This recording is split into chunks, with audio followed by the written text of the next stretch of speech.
Well, I want to thank all of you for being here today. I know you've got some great information to share, especially for our senior audience. So, Martha, as a CPA, what can you tell us about what should people be looking for with tax season coming up? What should they be getting ready?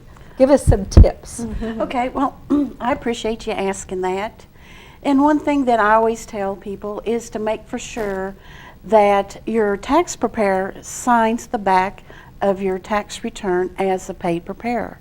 Anybody that completes your tax return has professional standards that they should be held up to. So having said that, get professional people that's able to advise you. I think sometimes without picking on anyone, you do get what you pay for. And a CPA is absolutely, when it comes to your taxes, I would think you'd agree that is the best and safest route to go. I mean, you study the law books and all the, I don't know how you do, because I think the taxes change all the time. What time is it? And it's ready for a change, but yeah. Are there a lot of changes for this? Oh my gosh. Yeah. The Affordable Care Act is huge and still in progress. Updates as we speak. Yeah. It's going to go down to the wire. Oh, wow. Yeah. So Fun times ahead. fun times. And sadly to say, it could become a liability to unknowing taxpayers. Really? Yes. Really? Oh my.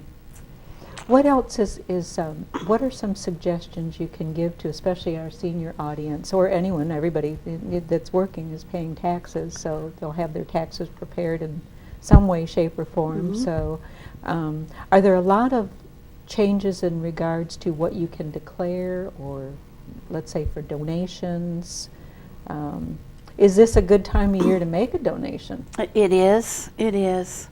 Anytime that you feel your heart being tugged is a good time to make a donation. Okay. Oh, that's a great way to put it. Yeah. That would be 508-1779 for the Hospital Foundation. You want to be sure That's and get right. that out there. And it's a Great causes. great causes. And I'm excited for our program coming up that's going to feature Martha and Braden. She's specifically going to be addressing how financial situations will change when you encounter a major life change, such as loss of a spouse or partner. Oh my, Yes. sure. And I wanted to talk about medical deductions that might necessarily be addressed by the taxpayer that they need to bring up when they have their taxes prepared. Okay, can you share some of those with us Okay. this morning? Well, one of the things that I like to talk about is capital improvements. Okay. So if you need, because of medical reasons, a ramp, you know, on TV, Oh, you see okay. that lift going up Sure. those stairs? Yeah. That's a capital improvement. And there are specific okay. guidelines that the IRS allows you to use that as a medical deduction. Okay. And those medical deductions can be used by yourself, by a dependent, or a spouse. Okay. Okay? Would it be, okay, so you'd mentioned the ramp as one, but if you went through, I know we're always, from a safety standpoint, various departments around the hospital, when they're looking at, or yourself when you're going into a client's home, when you're looking, so you'll be looking at lighting. So if you upgraded lighting, if you Yes. put in grab bars in the Yes. bathroom and by the commode and that kind of thing, is there a possibility those are deductible? Yes, it is. Oh my. And they do have specific criteria.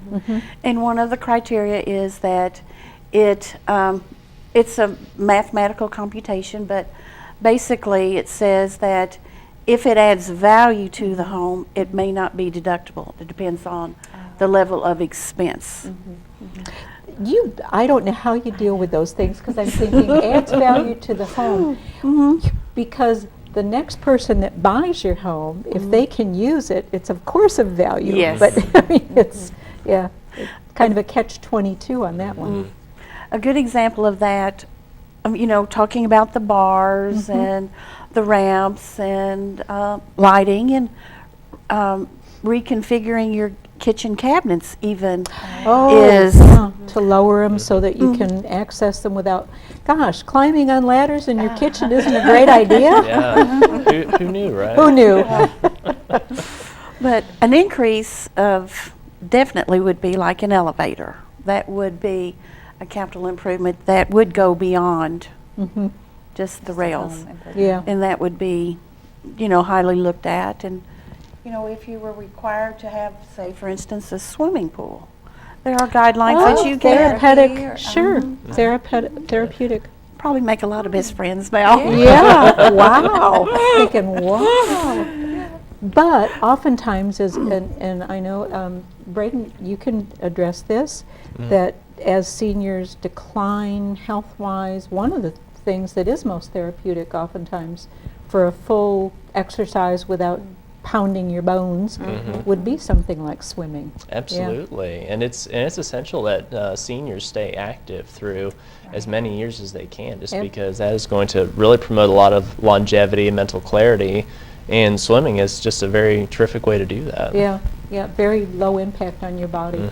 Exactly. But yet you get so much from it. From the it. benefit. Absolutely. Yeah, my dogs would kind of like that too. Oh. Yeah, the dogs are getting old and fat. Hey, I can put that. I just can't figure out how to have them as a deduction though. There must be some way. My goodness, they're more expensive than the kids ever were, I think, sometimes. Now, also, if somebody, maybe they were to need some in-home care that's provided, is that also a tax deduction as Yes, well? it is. And let me preface this, and I feel like a commercial, but please, you have to adhere to the IRS guidelines and talk to your professionals.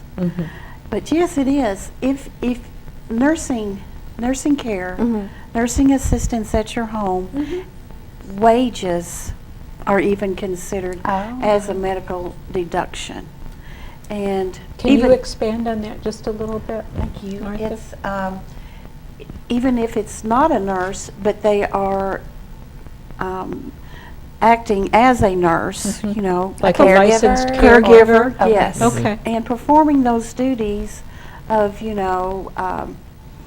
bathing. So the activities of daily living, I guess Bandages, we've always yes. called them. Mhm. Yeah. Yes, Yeah. so you can address that as a medical expense. Really? Yeah.